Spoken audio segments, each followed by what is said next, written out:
Brad and Erica. I first met Matt in January. When I learned he entered hospice care last week, I stopped by to say goodbye. But Matt wanted us to get the camera to do one final interview about his fight and the community he loved.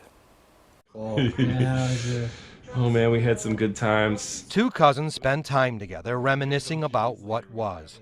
Years of trips that had them flying high, especially Matt Haller, who dominated the slopes. And here, just last year, Matt even managed to make one more guy's trip to Utah after starting chemo treatments for stomach cancer. The barrel is empty, and there's not much left, but I'm going to fight. I'm going to fight, and I'm going to fight. These are pictures of Haller, full of life and thinking about his future, before the cancer ravaged his body. Oh, I'm down to 100 pounds. I've lost almost 100 pounds. When we first met Matt Haller in January, he was undergoing chemotherapy. He wanted to speak out because he was concerned his cancer may have been caused by ethylene oxide from this medical supply sterilization company, Sterigenics. You know, to just think that, wake up one day and that this company could have been literally behind my death is it's shocking. It's utterly shocking. As he fought for more government oversight into ethylene oxide emissions, he also struggled to live longer and create a few more memories with his wife Colleen and son Cullen. My son's 4 years old, and you really wonder, is he going to remember me? I'm not going to be able to teach him how to play hockey, and, you know, so much loss. You know, when you look forward, you just see loss. 2 months after that interview, he wanted to do one more final interview, even though he knew it was hard to see him this way.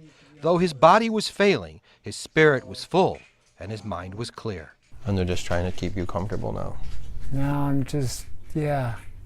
Now it's all about easing into, you know, the unknown. Questions about whether Haller's cancer is linked to ethylene oxide in part dates back 35 years. The CBS 2 investigators obtained this 1984 letter written by the Illinois EPA.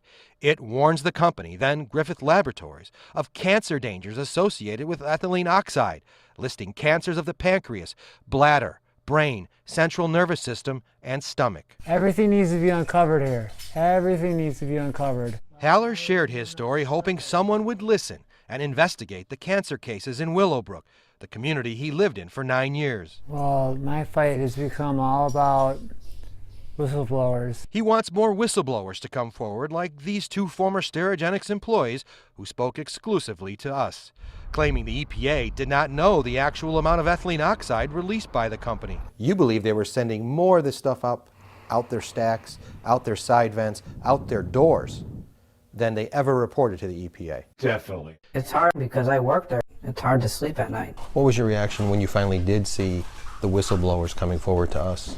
Oh, it was like a dream come true. I couldn't be happier.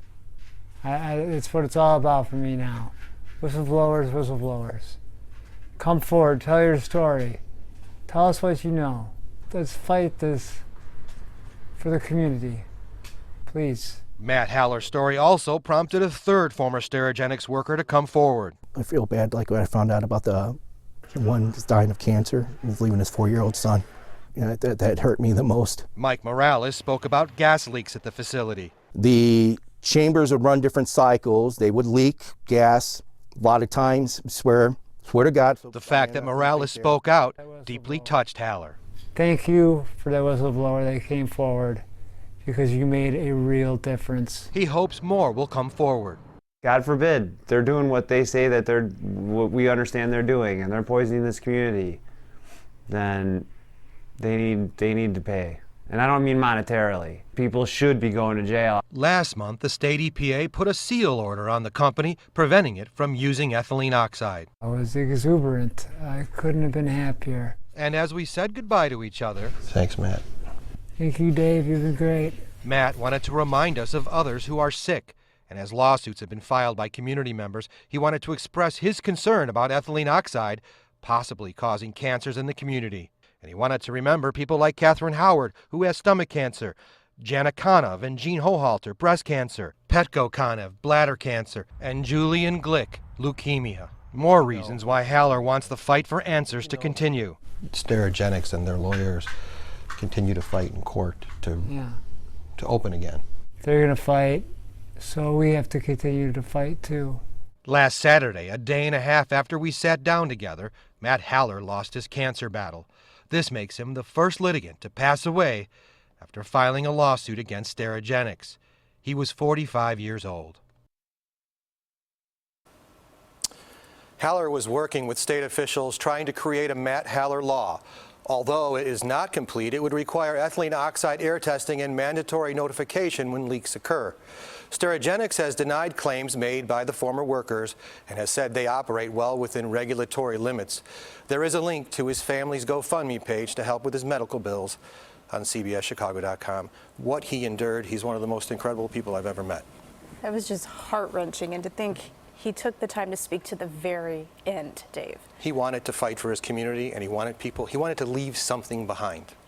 Yeah, that he did. And his little boy will certainly remember him. What a hero. Yeah. Thank you, Dave.